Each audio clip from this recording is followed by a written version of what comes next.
Presentation 9, European Social Democracy. Previously, we considered the origins of socialist thought and Marxism. In section number 9, we'll consider European social democracy. In the previous section, we saw that as the 1800s came to a close and the revolutionary change towards socialism envisioned by Marx did not occur, Marxism evolved into European social democracy, where socialist reform through existing political structures was the goal, rather than through revolution.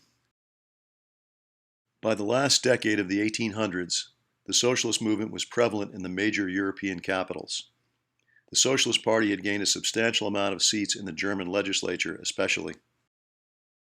Intellectuals in the universities of Europe had embraced the socialist ideals and yielded significant influence on political and social thought.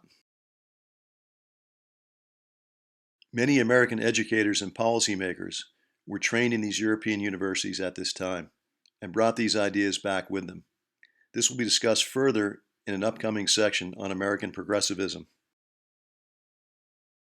These ideas, embraced by the intellectuals in European universities, included the goal of setting people free from the condition of material dependence that has imprisoned them since the beginning of time. The socialist philosophy looks forward to a time when productive capacity of society has increased to the point in which there's an abundance of goods for all. Furthermore, they contended that this happy state of affairs, impossible in earlier times, will bring about profound changes in people's conduct, attitudes, and beliefs. They stated that people will emerge into a reformed society with new values and new modes of conduct.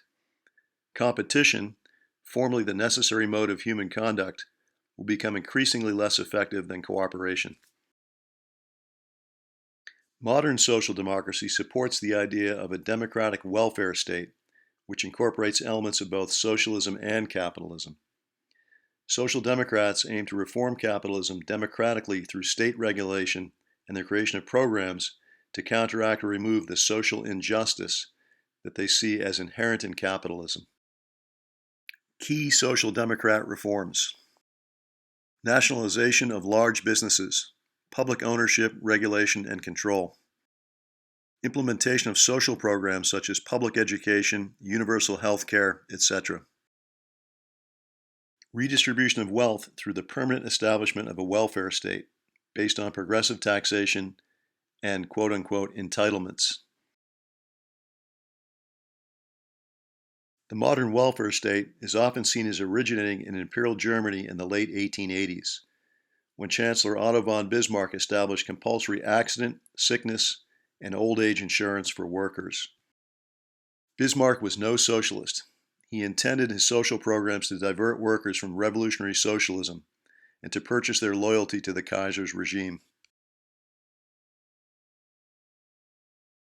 Bismarck enlisted social scientists and policy advisors from German universities to help design, implement, and administrate these welfare programs from appointed positions within the all-powerful German state.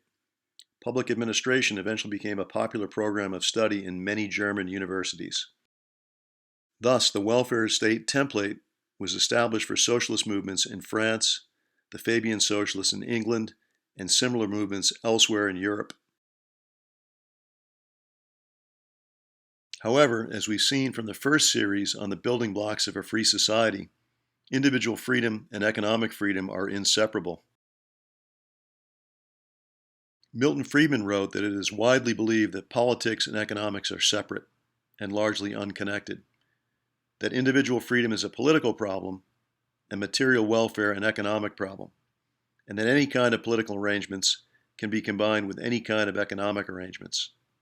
Furthermore, Friedman wrote that the contemporary advocates of democratic socialism, many of whom condemn out of hand the restrictions on individual freedom imposed by totalitarian socialism, are persuaded that it's possible for a country to adopt the essential features of totalitarian economic arrangements and yet ensure individual freedom through political arrangements.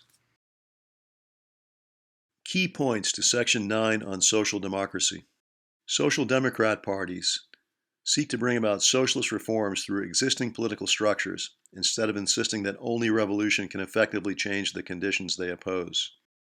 Modern social democracy supports the idea of a democratic welfare state which incorporates elements of both socialism and capitalism. Contrary to socialism's beliefs, individual freedom and economic freedom are inseparable. It is not possible to adopt the features of totalitarian economic arrangements and still ensure individual freedom through political arrangements.